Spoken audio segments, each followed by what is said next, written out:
মন অশান্ত কৰি নৈ জান-জুৰিৰ পাৰে পাৰে দৰাই দৰাই ফুলিছে কহুৱা। কহুৱা শেৱালিৰ শুভ্ৰতাই ধৰালৈ আনিছে শৰতৰ আগমনৰ বতৰা। শৰৎ মানেই হৈছে সৃষ্টিৰ সফুৰা, শৰৎ মানেই হৈছে উৎসৱৰ বতৰা।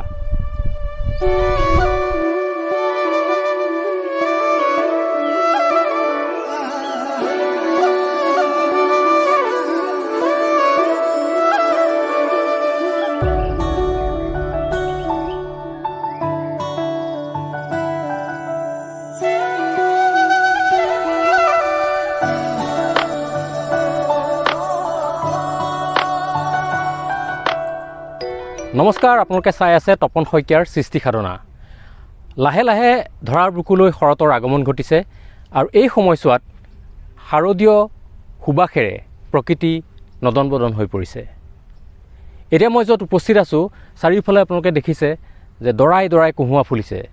নৈ জান জুৰিৰ পাৰে পাৰে দৰাই দৰাই এনেধৰণে এতিয়া কহুৱা ফুলিছে আৰু এই কহুৱা বুলি ক'লেই মানুহৰ মনবোৰ অশান্ত হৈ পৰে। ভূপেন্দাৰ গীতৰ কথাৰেই কহুৱা বন মোৰ অশান্ত মন। কহুৱা ফুলৰ লগে লগে মানুহৰ মনবিলাকো অশান্ত হৈ পৰাটো তেনেই স্বাভাৱিক। তাৰ লগে লগে আমি যদি চাওঁ তেনেহ'লে আহিনৰ পথাৰখনো এতিয়া সজল ধৰিছে, পথাৰখনেও ৰূপ সলনি কৰিছে আৰু কৃষকৰ মনলৈ আশাৰ বতৰা কঢ়িয়াই আনিছে এতিয়া আহিনৰ পথাৰখনলৈ। আৰু আহিনৰ এই সজল ধৰা পথাৰেই শৰতৰ আগমনৰ বতৰাও দিছে। আপুনি যদি ৰাতিপুৱা খুব সোনকালে উঠি এবাৰ চাই দেখিব, মন কৰিব, দুই এটুপকৈ দুবৰিত নিয়ৰ পৰিছে। গতিকে এই প্ৰকৃতিৰ মায়াসনা সময়ছোৱাত এতিয়া মানুহৰ মনবিলাক স্বাভাৱিকতেই উৎসাহপূৰ্ণ হৈ পৰা বা নতুন উদ্যমৰে ভৰি পৰাটো তেনেই স্বাভাৱিক কথা। আৰু এই যে দেখিছে কহুৱাবোৰ, এই কহুৱাক লৈয়ে আচলতে ক'ব লাগে যে বিভিন্ন সৃষ্টিৰ উৎস এই শৰৎ বা শাৰদীয় এই সময়ছোৱা। ভূপেন হাজৰিকাৰ কহুৱা বন মোৰ অশান্ত মন, বীৰেন্দ্ৰনাথ দত্তৰ আহিনক কোনে আনে, xarodi ৰাণী তোমাৰ হেনো নাম, আহিন মহীয়া শেৱালি ফুলিলে নিয়ৰত তিতিলে বন, আৰু কত যে কিমান গীত, কিমান যে কবিতা। আহিন আৰু শৰতৰ এই মায়াসনা সময়ছোৱাতে কবি সাহিত্যিকসকলে ৰচনা কৰিছে বহু গীত আৰু কবিতাৰ। আহিনক লৈ পেলাই বিভিন্ন গীত হৈছে, শৰতক লৈ বিভিন্ন গীত হৈছে, xarodi ৰাণী তোমাৰ হেনো নাম, xarodi কুমল জোনাক মায়াৰে। এই গীতবিলাক আমাৰ মনলৈ আহে এনেধৰণে কহুৱা ফুলা দেখিলে। আপোনাৰ মনলৈ কি গীত আহে? এই যে শৰতৰ আগমনত কহুৱা ফুলিছে বা শেৱালি দুই এপাহকৈ এতিয়া ফুলিছে, দুবৰিত নিয়ৰত দুবৰি তিতিছে, এইবিলাক দেখি আপোনাৰ মনলৈ কোনটো গীত আহে? আপোনালোকে কমেণ্ট কৰি জনাব পাৰে কোনটো গীত আহে।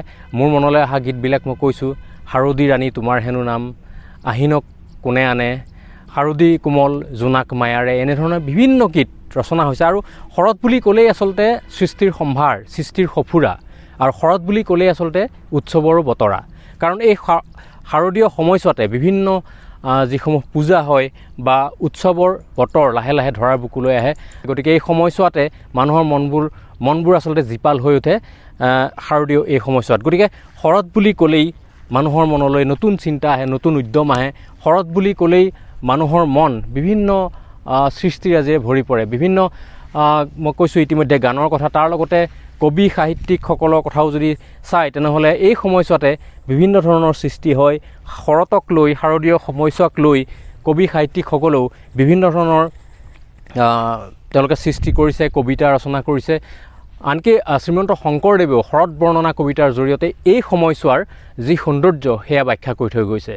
গতিকে এনেকুৱা সময়ত আপোনাৰ মনলৈ বাৰু কি ভাৱ আহে? আপোনাৰ মনত বাৰু কি ভাৱ জাগে?